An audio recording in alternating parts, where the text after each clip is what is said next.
Our first keynote speaker is going to talk today about writing a new chapter in your Parkinson's journey and how to make it an inspiring one. So I'd like to introduce you all to the lovely Brenda Clark Hamilton. Brenda?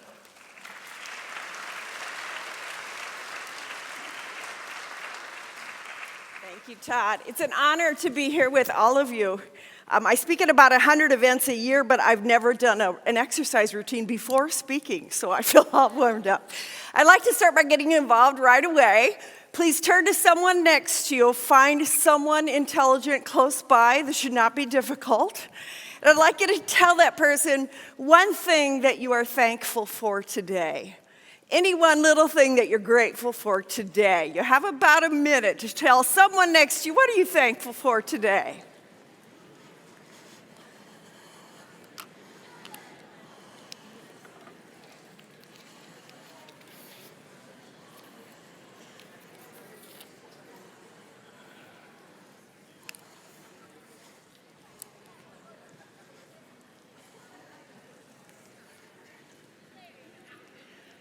Awesome. If you could please wrap that up. We'll be talking a little more later about the importance of starting with gratitude every day. I am very honored to be here with APDA, Iowa's Conference 2022, Stronger Than Ever. It is my genuine honor to be here. And I also want to thank you all for coming. I know it's not always the easiest to get yourself out of the house and do all the things you need to do to get away. But I have no doubt this conference is better because of the fact that each one of you made the effort and made the choice to be here today. So thank you so much for joining us. I had read an article from a Parkinson's researcher, Dr. Roseanne Dobkin, and she said that each day people with Parkinson's to attend to our mental health as well as our physical health should have three things that you do every single day. And she said you could think of it kind of as a little checkoff list. And the three things she said to do every day for Parkinson's mental health to keep yourself going solid. The first one, of course, is exercise. And you're going to be hearing a lot about that today, I'm sure.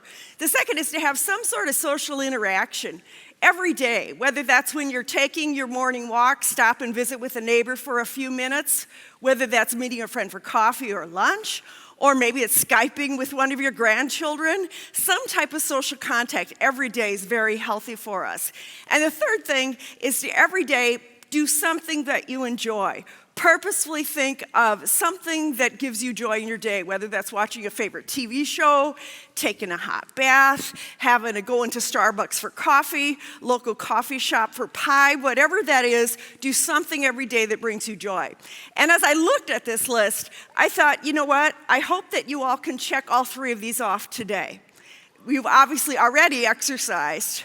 You're getting social interaction. As Todd alluded to, I hope you meet other people and broaden your support group of friends and extended family with PD and living with that to support one another socially. And finally, I hope that as you learn today, I hope you enjoy the day as well. So again, my honor to be here. I'm talking about writing a new chapter in your PD journey and make it an inspiring one. And so what I'm talking about, Susan asked me to speak a little bit about the changes that come with PD, with a diagnosis, and how do you handle those with a mindset that is strong, resilient, that keeps positive and upbeat, and that continues making wise decisions while you're going through that. So I'm going to share with you this morning three strategies. The first one, becoming great at rejuvenating yourself, and that is an acronym, GREAT. The second is to be aware of what lens you are wearing, and the third is to create your own identity. All right, let's get one. The first one is become great, GREAT, at rejuvenating yourself. There was an experiment done in 1998 by Case Western University. It was kind of a cruel experiment in my position from my point of view. They took a group in and they said, okay, we're going to bring two groups of research participants into a room that clearly smelled of freshly baked chocolate chip cookies. We know that smell. They brought them in and they said, you guys smell those freshly baked chocolate chip cookies? We just pulled them out of the oven. And half of you, those in group one, you may indulge. Have as many cookies as you want. They're still gooey out of the oven, so don't burn your tongue, but enjoy them. They're fresh and delicious and from a homemade recipe. The other group in the room, they said, I'm sorry. You may not have any chocolate chip cookies on the table or any of the other chocolate confections on the table. For you, we have a bowl of radishes. And we'd like you to, you're only allowed to eat radishes, and even if you dislike radishes, we want you to force yourself to eat one or two. And here is basically what the article said about people's response to this. In the first part of the trial, Baumeister kept the 67 study participants in a room that smelled of freshly baked chocolate chip cookies and then teased them further by showing them the actual treats along other chocolate-flavored confections. While some did get to indulge their sweet tooth, the subjects in the experimental condition whose resolves were being tested were asked to eat radishes instead, and they weren't happy about it. As the scientists noted in their Journal of Personality and Social Psychology paper 2 years later, many of the radish eaters, quote, exhibited clear interest in the chocolates, to the point of looking longingly at the chocolate display, and in a few cases, even picking up the cookies to sniff them before they ate their radish. So it's kind of a cruel experiment. And what the researchers did after that is they said, okay, now that we've gone through this room with chocolate chip cookies and radishes, we want you to all solve a puzzle. And they gave them one of those annoying puzzles, if you've ever had to do it, where they give you a shape to draw, and you have to draw that shape without lifting up your pen or pencil, and you can't go over the lines that you've previously gone over. So it's kind of annoying. They made it especially annoying by making it so that it was impossible to solve. So no matter how hard they tried, they wouldn't be able to solve it. And they told them, if you want, work as long as you want, up to 30 minutes, but give up at any time. Well, what the researchers were actually studying, they wanted to talk about willpower and how our energy goes during the day and how we might refill this. And in a few minutes, I'll tell you how I want to relate this to you in your life dealing with PD. The researchers had kind of a theory that day that isn't that each one of us has a pool, like a bucket full of energy in each day for self-discipline. And could it be that each time we use our self-discipline, like by filtering our words so we don't say something to offend someone, working well with a customer who might be a little irritable, being polite to our spouse, doing our exercises, eating healthily, not taking the last donut from the break room at work? Could it be that each time we practice self-discipline, we essentially dump some of our self-discipline out? And so the theory was, if this was indeed true, they had a set amount. Those who ate the radishes only, they had already poured out a whole lot of their self-discipline, and they wouldn't have much self-discipline yet to work on these puzzles. So that's what they were looking. There were three groups: the control group, chocolate chip cookie eaters group, and the radish eaters group. So they wanted to know who spent the most time. The control group spent about 20 minutes on the puzzles before they gave up. The chocolate chip cookie eaters, who had not spent any of their self-discipline, spent 19 minutes, almost the same. You want to take a stab? Yell out if you want to take a stab at how long the radish eaters spent. Oh, this gentleman's down here like, nada. Very, very, very little. 8 minutes. They were like, I've already withheld the chocolate, I'm not doing this. And I have to share one more before I get the point to you. And this one I share just because it humored me. This experiment has been replicated over 3,000 times, but this one has to be my favorite. My husband and I have been together for 32 years, and it kind of relates to that somewhat. In this experiment by Monmouth University in 2012, they did the same routine where they put people into the room that smelled amazing, had all these chocolate confections. Some of them could eat as much chocolate as they want, and the others could only eat radishes. Now, the only difference in this experiment that they did, which amused me, all of the participants who ate either chocolate chips or radishes, they all were in committed, long-term romantic relationships. Now, in the first study, the test of their willpower was how much time they'd spend drawing on these puzzles. They're all in romantic, committed relationships. What do you suppose they did to test their willpower? I know the woman's there is looking like, no, please tell me they didn't have them flirt with a stranger. Indeed, that's exactly what they did. All participants were in committed romantic relations. The test is that they were required to interact with an attractive stranger, quote, to help out a local dating service. And the stranger asked them 2 questions. Do you have a number I could text you at? You seem like the type of person I'd really like to get to know better. Do you think you'd want to meet for a coffee date sometime soon? Now, if their theory was correct, once again, that the radish eaters had already expelled a whole lot of their self-discipline, the radish eaters would be more likely to give out their phone number. Raise your hand if you think the radish eaters were more likely to give out their phone number. You betcha. The results of the study revealed that participants depleted from eating radishes were 3 times more likely to give out their phone number and accept a coffee date. Now, this is why my husband Chris and I have technically been together for 35 years. This is why I feed him chocolate chip cookies every day. It's just been a really good thing for our marriage. No, you're probably wondering, okay, this is kind of fascinating research, but what does it have to do to you? Well, the concept is ego depletion, and essentially what it means is that by the end of the day, when you have expelled a lot of energy in self-discipline. If you're working a job and you're working with coworkers, or you're working with customers, or you're trying to do the right thing, you're trying to do your exercises, you're trying to eat healthily, all this stuff during the day, and you're trying to be at your best, you are pretty tired by the end of that. And so you need to work on rejuvenation. So, I seem to have lost this, but I think I see a guy running up the stairs, which is probably a really good sign. But anyway, one of the things that you need to do then is know that at the end of the day, you're going to be depleted in energy. And so I'm going to give you a couple suggestions. The first one, know what is rejuvenating to you and incorporate that into your routine every single day. For instance, for me, I travel, I'm with people a lot. I love being with people, it energizes me, but when I need to rejuvenate, I prefer time alone. My husband is not offended. When I get back from a trail cruise, you say, I'll take your suitcase, here's a glass of wine, you go be by yourself, I know that's what you need. Please turn to someone right now and tell them, what is one thing in your life, a little thing that you can do that when you do it, it rejuvenates you? What is one thing? Is it having coffee with a friend? Is it working on a puzzle? Is it gardening? Taking a walk? What is one thing that you do to rejuvenate yourself? Take about a minute, please, to share that with someone next to you, for all of you.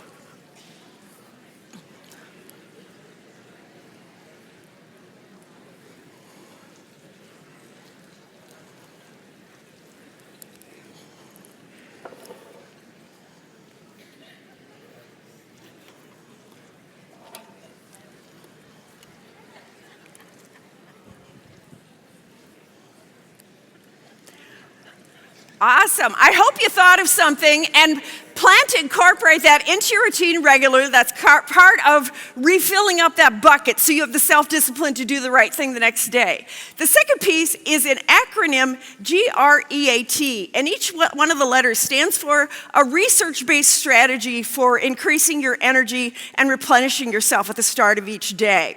The G in the GREAT stands for gratitude. There is tons of research, especially from University of Pennsylvania, on the power of saying in your head, or even better, jotting down 3 specific things that you're grateful for every day, and make it different. You know, little things like the sun is shining. This is a beautiful, phenomenal church. The fact that they have coffee pots that are like the size of my body, I'm just kind of really impressed by that. What are you grateful for every day? The research from University of Pennsylvania says the more you do that, the more you will notice the good things in your life. It helps elevate mood. It helps with energy.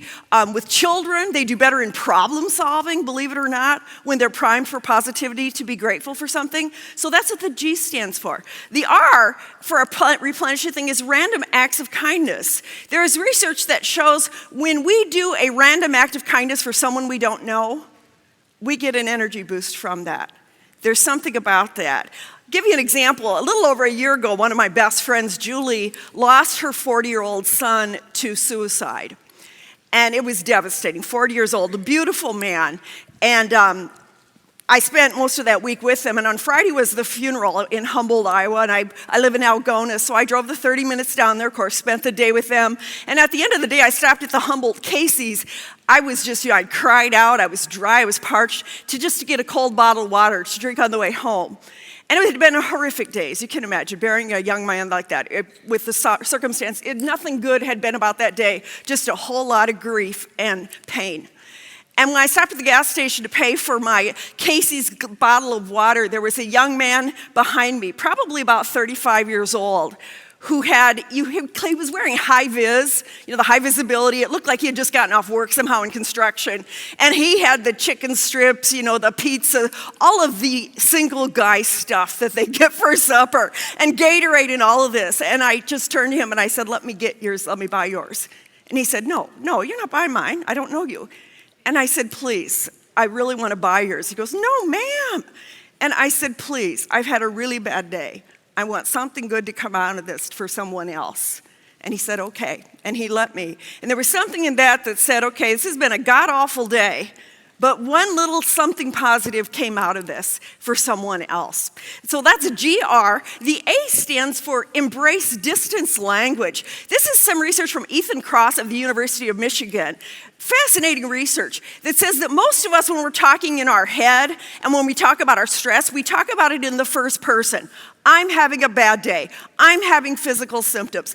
I'm having, my cat threw up on the carpet. Whatever it is that we go, I, first person, I, me. Well, the research from Ethan Cross, he's done some amazing research on this, shows that the more you think of your Parkinson's or any distress in your life in terms of I, first person, it just makes it worse. Oddly enough, their research found if you can get in the habit of once in a while thinking of the stress or the difficulties in your life from a third-person point of view, like a narrator speaking it, it significantly reduces the physical response to stress. He wrote a whole book on it this last year. If anybody's interested, I can give you the name and whatnot. He found, for instance, by saying, rather than me saying, I'm having a bad day, I'm stressed out, I'm worried about my mother, I would say, in my mind, Brenda's having a bad day. Brenda is worried because her mom just took a bad fall and she's 87. Brenda has a lot of work to get done too, and she's worried she's going to get it done. Brenda, you go, girl. You can get this. And they found it's very powerful language. They even found that for parents who have children going through cancer treatment, that they were able to significantly reduce their stress by having them practice talking about their stress from a third-person point of view. That Janet and Tom are going through cancer treatment with their child. They are upset, that third person. So that's interesting little research. The fourth is an awe walk. This came out from University of California in 2020, where we know walking is great, walking outside is even better. They took one more step. They did it with people in their 60s, 70s, and 80s. Said, take a 15-minute walk outside. But rather than immersing yourself in your thoughts and your worries like we do or on a walk and I'm thinking about all the stresses, they said instead focus on the awe of nature, A-W-E, the awe of nature. As you walk, purposely say, oh my God, the clouds are amazing today. Wow, I can smell the fresh green lawn being mowed and the smell after the rain. That really is quite something. All those birds there making that nest, and just taking the awe of that moment rather than focusing on your own stresses. They found that people who did that felt much more gratitude, much more joy, and felt more compassion to other people. Crazy thing. And the last one, of course, is treat yourself, which is do exactly what I said earlier. Pick something you enjoy and do it. Now, I would be remiss for this first point. This first point, I think, is my longest point. I would be remiss if I did not speak just briefly to the power of exercise, because it's so important for rejuvenation and health to combat Parkinson's disease. This is actually from APDA. One of their pamphlets says, exercise is now recognized as a vital part of the treatment of PD. There is a growing body of literature describing the benefits of exercise with people with PD. The research reveals the importance of endurance, strengthening, balance, and stretching exercise to optimize function and enhance quality of life. Over the last decade, there has been a tremendous increase in the number of studies demonstrating the benefits of exercise for people with PD.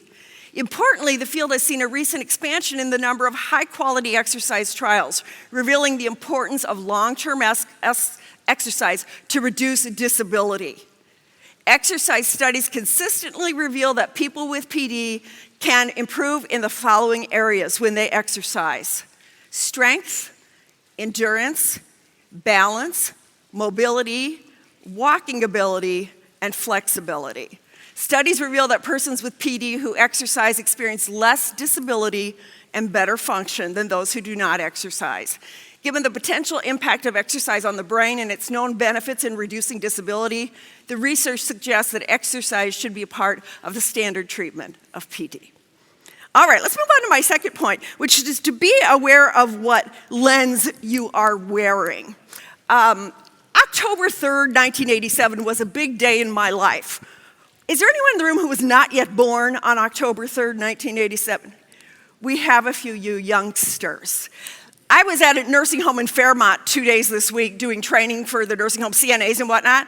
And I asked this question, how many of you are not yet born? About half of the room raised their hand. And then one young woman says, I was born in 2005 and I work here. Like, you were not. 17 years old, 2005, it seems like yesterday. Anyway, October 3rd was a big day in my life. What happened is I met this guy. This is my husband, Chris. I had grown up on a farm in northwest Iowa, just west of the small town of Everly. Some of you might remember the Everly cattle feeders back in the day. That was our mascot back in the day. And I went to college in Sioux City at Briarcliff, was hired right out of college to teach high school English in Cedar Rapids. So I moved across the state, didn't know a soul. There was another gal in my apartment building, also new to town.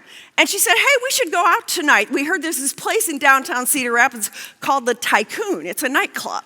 So she and I, October 3rd, 1987, went to this bar downtown, this huge nightclub in Cedar Rapids. Never been in anything quite like it. And this guy, this stranger, Chris Hamilton, comes and asks me to dance. We danced all night and we talked all night. And at the end of the night, he said, could I get your phone number? I'd like to call you. Now, Chris and I both remember exactly what I said to him in response to him asking for my phone number. But before I share it, I want to back up the truck. I grew up on the farm in northwest Iowa. I went to Briarcliff fully expecting that while I was at college, I would earn my MRS degree. For those of you who don't know, the MRS degree, I was hoping to become Mrs. I was hoping to meet Mr. Right at college, and we'd get married and fly off the sunset. I did not earn my MRS degree at Briarcliff. All my friends did, and I went to 500 weddings over the next year. But I did not. I moved by myself to Cedar Rapids. So by the time this guy said, could I get your phone number, I was 22 years old. I had been dating different guys since I was 16. I had seen it all. I had been lied to. I had been betrayed. I had been cheated on. As my husband now says, Brenda had dated every jerk in northwest Iowa, and she was moving her way across the state. So when he said, could I get your phone number? I'd like to call you. We both remember exactly what I said. I turned to him and said this, don't you tell me you're going to call me and not call me. And don't you call me just because you feel like you should call me. And I went on chewing his butt out for about 10 minutes over nothing that he had done. Now, I don't know which was worse, that I was acting like that or that he was thinking, I have met the one. And those who know Chris would say that exactly what he was thinking is, I like a challenge. I have met the woman of my dreams. Anyway, he did call the next day, and we've been together ever since. But the reason I share that, I want to make a point about what lens you are wearing. When you got up this morning, most of us put on lenses. Whether you wear glasses or not, we all, when we get out of bed, put on lenses that impact how we view the world. And for most of them, these lenses we wear, they're so comfortable, they're so familiar, we don't even know that we're wearing. Back then, in 87, I was wearing a lens. What did my lens say about guys? They're jerks. All guys are jerks. And when I said, Todd, sorry, but you're a jerk. Sir, you're a jerk. Jerk. The whole nine, he's giving me the evil eye here. But that's how I viewed the world. I want you to think about the problem with some of these lenses, and we all wear them. I'll give you examples in a minute. But some of these lenses, they're distortions. It's like being in a fun house and you see all the funky mirrors. They're the lenses you're wearing. They're not showing you reality. They're showing you a distortion. My husband has proven to me 5,000 times over the last 30 years, he is no jerk. I think the good Lord had a sense of humor. Chris and I have been gifted with 3 children. Guess what we have? Guys. All guys. A lot of testosterone. Family gatherings. My boys, they're not jerks. And I work with men all the time through my work. Men are not jerks. That was a distortion of reality. I want you to think about what lens you might be wearing. Also recognize that sometimes we wear these particular lenses because of things that have happened in our life. We had one of these years in my in-laws, the Hamilton family of Cedar Rapids, in 1998. It was just the worst year ever. And people say they come in threes, those terrible things, and that's an old superstition, but that was how it happened with us. First of all, my father-in-law, Richard Hamilton, he was in his early 60s, and he was diagnosed with mesothelioma, which is a very deadly lung cancer due to exposure to asbestos. He had been a sheet metal worker, and back in the day worked in asbestos all the time. The companies knew it caused asbestos. The asbestos companies, they didn't mention it to the men working in that crap every day. And so at 62 years old, he eventually started his own business in Cedar Rapids. It's still there, called Ladco Incorporated. Now they work with Waldinger out of Des Moines. But he was just ready to retire and slow down, and his doctor said, Dick, you have about 12 months to live. And he lived 11 months. On top of that, my husband's grandpa on the other side, who he was very close to, he was an older man in his 90s, but he passed away as well. And then in January of that year, we had a 34-year-old sister-in-law, 34 years old. Bethany Hamilton was diagnosed with stomach cancer, and that was in January, and by the end of the next month, we had buried her as well. I tell you, I walked around for about a year and a half with a lens that said, every time that phone rings, it is bad news.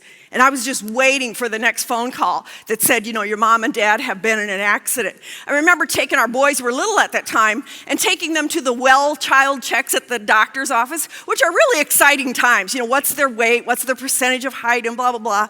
And I remember vividly, the doctor turned to me and he said, I don't understand. Why are you so afraid that your children have leukemia or some other disease? They're fine, healthy boys. He didn't know that I was wearing a lens, just waiting for the next bad thing that was going to come and hit me in my life. I want you to think of, do you have any lens that you wear? I've met people who wear all of these lenses. You might think for yourself. The failure lens. I messed up again. I can never get anything right. The guilt-ridden lens. I must have done something wrong. The hopeless lens. I have nothing to look forward to in my life. The no one appreciates me lens. The nothing goes right in my life lens. And this last one I know we've all worn. The all the people I work with are messed up lens. One of the things I want to say about these lenses is that if you wear them, they do impact how we view the world. If you'd forgive me, I want to read right off the slide a little story that I think makes a great point about this. A traveler came upon an old farmer hoeing in the field beside the road. Eager to rest his feet, the wanderer hailed the countryman, who seemed happy to straighten his back and talk for a bit. The stranger asked, what sort of people live in the next town? Well, the farmer said, what were the people like in the town that you just came from?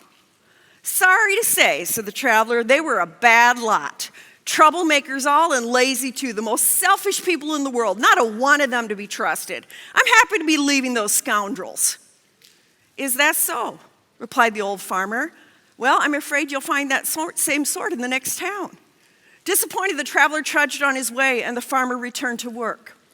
Sometime later, another traveler, coming from the same direction where the first one had come from, hailed the farmer and they stopped to talk. What sort of people live in the next town? This traveler asked.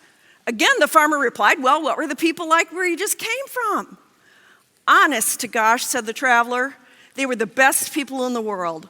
Hardworking, honest, friendly as can be. I'm sorry to be leaving them. Fear not, said the farmer. My suspicion strongly tells me you'll find that same sort in the next town. What's the lesson? You have two travelers coming from the same community, and one says, everybody there was bad, they were terrible. The other one says, everybody there was good. And the farmer replies, I suspect you'll find that same sort in the next town. Point is all about perspective, right? If you started the day this morning saying, when we go to that Parkinson's conference, I bet there's going to be a rude, stuck-up people there. No one's going to be friendly. No one's going to smile or say hello to me. When you do that, you will notice every little thing where someone might accidentally not smile or say hello. You'll notice all that stuff. But if you say, I bet we're going to meet some friendly people, we're going to learn some good stuff, and if I'm friendly to people and smile, they'll probably smile back, that is what you tend to see. So I want you to think about that in your daily life. Part of being on a Parkinson's journey is to ask yourself, where is your mind going to focus? on all the bad, all the negative, all the things that are not ideal? Or are you going to be one that says, you know what, I still have a lot of good, changes are happening indeed, I can't deny it, but I still have a lot of life to live. I have a lot of love to give, I have a lot of impact that I can still make in this world, and I want to do that. Think about what lens you are wearing. The last point I want to talk about is creating your own identity. And again, I'm going to ask you to share with someone next to you the answer to this question. When people talk about you behind your back, which they do, people say, do you know Bob? Do you know Helen? Do you know so-and-so? I want you to think of what are 2 words or phrases you would hope people would say about you.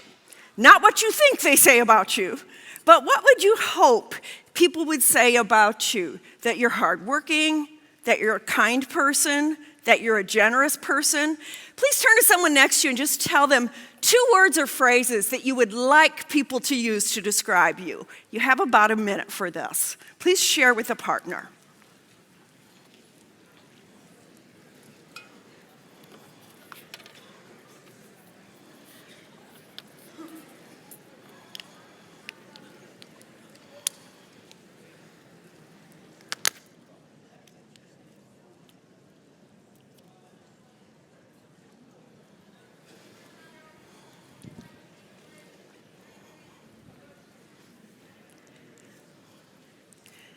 Okay, if I was closer to you, I'd stick a microphone in your face and make you tell me what it was, but they told me I shouldn't leave the stage. Otherwise, I'd be getting out there to hear what you have to say. I want you to think about those 2 words, and then I'm going to share with you something from Marshall Goldsmith that I think is very appropriate for people with PD, or caretakers, care partners, anyone who's going through a time. I also encourage all of my audiences to think about what are your 4 identities. This is from Marshall Goldsmith. He says that each one of us have 4 identities, and if we're smart, we'll learn the difference between the 4. The first identity is your remembered identity. What you remember you were like in the past. For instance, how many of you, by a show of hands, were shy or timid children? A lot of you. How many of you were loud children? Oh, we have several of those. How many of you women remember being tomboys? A lot of those too, especially up in that corner. There's a lot of tomboys up there. That's your remembered identity. That is what you remember you were like in the past. Reflected identity is what people say you were like in the past. And people, when I go back to Everly, all the teachers are like, oh, I remember you. You know how that goes. And people will say, oh, you were always the good girl. You were always helping your dad outside. You were always chasing the boys around the neighborhood. You were a hellraiser, ma'am. I didn't think you were going to graduate. You caused so much trouble. Reflect is what people have said you were like in the past. That's your reflected identity. And by the way, if you're wondering, these slides will be available as well online after this. They're going to post it. The third one is programmed identity. This is people's prediction for who you're going to be in the future. People's prediction for who you will be in the future. And to me, this is scary because sometimes people don't predict such good things for people. I had worked with a group of Job Corps students in Ottumwa, Iowa, a couple years ago, and a lot of the students came from poverty-stricken homes, not all of them, some of them from very troubled homes, and they would actually be removed from their home and live on campus at Indian Hills, a federally funded program, a wonderful program, to help them get mentoring, be around responsible adults, increase their education, go on to either get a college degree or a tech program. Wonderful program. And I was working with the students on the difference between these 4 identities. And when I said programmed identity is people's prediction for who you're going to be in the future, one of the young men raised his hand and he said, oh, Brenda, I get programmed identity. He said, my mom is a meth addict and my dad's in prison. And he said, I swear to you, growing up, I heard my mother say to me 500 times, son, you're going to grow up to be a no-good, deadbeat, druggy loser just like your father. You know, can you imagine navigating adolescence with that little prediction over your mind? And thankfully, other people are programmed for success. Some of you, when you graduated high school or college or when your kids did, people said, oh, honey, you're going to set the world on fire. I can't wait to see, predicting good things. But this last identity to me is the most important. Created identity says, I don't care who I've been in the past. I can't change who I've been in the past. No one can go back and change the past. I can't change what people say about me. what they say I was like or who they predict I'm going to be. I can't change that. I have no control over what you all think of me. One thing I can control is from this day forward, this is who I choose to be. I choose to create my identity. And I think especially at a time of PD, you kind of have a point where you say, what identity am I going to choose for myself? Our son, Alex, our oldest son, is 28, and he just found out with all the cutbacks and rounds of layoffs, he was hit with a round of layoffs yesterday. He's a college graduate in computers with flex steel, and he's like, I get called into HR, and you want to vomit on the table as they tell you you've lost your job. And as we talked last night, he said, I'll be fine, Mom. He said, I'm strong and I can get through this. And he's choosing an identity that I'm strong and capable. I'm going to be sad for a while because this sucks for a while, but I'm going to get through this. About creating your own identity, I actually have an activity I would recommend that you do. Several years ago, I actually, for some odd reason, put on a slip of paper, like on a sticky note, 5 words or phrases that I want to live out in my daily life every day. Put it on a sticky note, put it by my desk where I go every morning. And I started at the start of the day reading out loud to myself what I wanted to be, my 5 words or traits that I wanted to live out every day. Then I thought, well, I might as well take this when I travel, when I'm out speaking. So a common thing is like this morning where I get out of my hotel room, I'm ready to check out, grab all my bags and, to go out to a speaking event. And when I grabbed the door, I got in the habit of saying, today I want to be, and I would repeat my list. And mine is, I want to be loving, kind, joyful, genuine, and inspirational. And then out the door I'd go. I've been doing this every day for about 6 years, repeating who I want to be every single day. It's an amazingly powerful tool I've found to keep me on track. That when I go get off and start complaining and whining and why doesn't everything go, is that who you want to be? No. This is who you want to be. And I think with Parkinson's, that is one thing you have control over, is making that choice of who you want to be and repeat that at the start of each day. I even thought it was fascinating. I had created this part and then after that, found this was in a Parkinson's journal, a quote saying exactly that. Keep being the person as a PD patient who defines who you are. You get that choice to define who you are. So I'd encourage you to make that list, repeat it every day. All right, I need to wrap up. I'm going to wrap up here in the next couple minutes. But first of all, I want you to think of one point you might remember from the session so that when you're done, and again, these slides will be available. If you would look on your chair, I hid stickers, 4 stickers that say thank you, where your back touches your chair, like right about here on the chair. If you have a thank you sticker, you can take a peek. If you have a thank you sticker, I have a mug full of chocolates for you to take home. And even if you don't have it, if you can find the sticker somewhere in the room, you'll get to do this. So if you find it's, again, where your back touches the chair, it's like right there, come up to me after break. We'll be taking a break midway through, and I'll get you, these are the collectible Brenda Clark Hamilton mugs, not available in stores. Yet. All right, thank you for that. So yeah, come up over break. We'll have another speaker and then we'll take a break, but I will be right here and I can get them to you. Final thing I want to close with is this. I have been fortunate, I live in Algona, to be blessed with the opportunity of speaking at the local Parkinson support group a couple of different times. And the last time I was there was just a few months ago, and everybody, we were talking, and it's not a huge group, but it's a wonderful group, met so many wonderful people at different stages of Parkinson's. And in the group, they kept talking about this guy, Don Hearn, who's in the group. I don't even know if Don's here today. He wouldn't want me to point him out if he was. And if you're wondering, why is there not a picture of Don on the screen? Because Don refused to let me take his picture. Don is a humble guy. Don is in the PD group. And how I kind of latched onto him and wanted to learn more is the people in the PD group said, when Don spoke, they said, he's our role model. He inspires us. He's doing it. He's getting the results. And he makes us want to keep doing it. He's our inspiration. So I asked Don and Judy if I could come to their home and spend some time with them learning about Don and his journey and what he's done that has inspired everybody. And even if Don is not here, his children are, he's got children in New York and whatnot, they're going to be watching this. So I tell a little bit about Don and why he inspires everybody.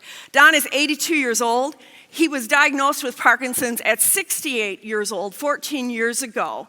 And he hasn't had an easy road. Not only was he diagnosed with Parkinson's 14 years ago, a year after that, he was diagnosed with a serious cancer. And unfortunately, his most recent cancer medication makes his PD symptoms worse, but he has to have the cancer medication. So Don has not had an easy road. He served in the U.S. Air Force. He held a number of management positions and designed and built with his family their beautiful home in Algona, which is absolutely gorgeous. They built it in the 1980s.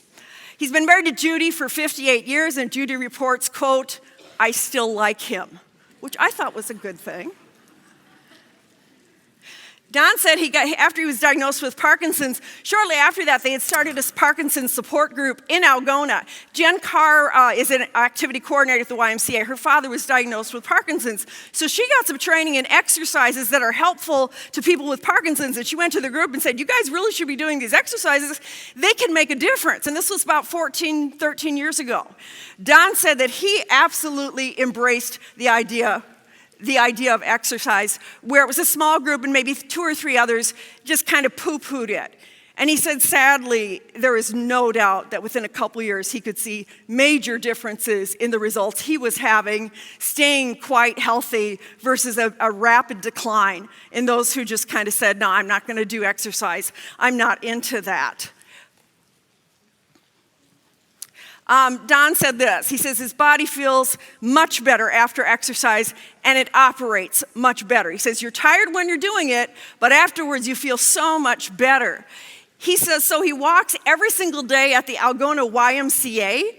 He starts out with a 1-mile walk at a brisk pace, 20 minutes. This is a man who's for 14 years has had Parkinson's, and he's cruising around the track every day walking a mile. After that, he does a number of the exercise machines that he picks out which ones are most helpful for him. He says if he does have a lot of yard work, he gives himself a little slack that day and doesn't do quite as much of a workout. And quotes from Don, he said, it really helps. He says the balance, the stiffness versus the flexibility. The words he said is, "There is no comparison for me between the days that I exercise and I'm in a routine versus if I take a day or 2 off. There is no comparison to how my body operates between those two." I said to Don, "You're an inspiration to others," and he poo-pooed that idea. And I said, "You're an inspiration to keep going for anyone who has a challenge in their life." And he said, "No, I'm no inspiration whatsoever." But he said his dad always told him, "Son, if you got a problem, get off your butt and get going. Get out there and fix it." And he said that's kind of how he viewed his PD diagnosis. If there's something I can do to do the best to ward this thing off for a while, I'm going to get out there and I'm going to fix it. Don says that despite his many frustrations of PD, and he's very open that PD is a very frustrating disease, and he shared with me many of the examples, and I could see where it would be very, very difficult. But he says despite that, he feels lucky. And he went on to explain, if you go up to Mayo Clinic and you see children up there who have lost their hair from cancer or have lost a limb, and you look at me at 80 years old doing pretty well with Parkinson's, you start to feel real darn lucky about the blessings that you've had in their life. And the last thing I said to Don is, if you could give advice to anyone who was newly diagnosed with PD, what would it be? And he said, I would just say that meaning exercise, it really helps. It really helps, and he's living proof of that. So he said, what I would say to them is, just get it going. Just get it going. So I would like to thank Don. I don't know if Don's here or not, but anyway, thank him for inspiring. He inspires me. He inspires the community of Algona. Everybody goes to the YMCA seeing this guy. And I hope he's inspired all of you today and help you see that there is definitely some things that you can control. And Don's an inspiration, so just get it going. So thank you so much. I'll turn it back over to Todd.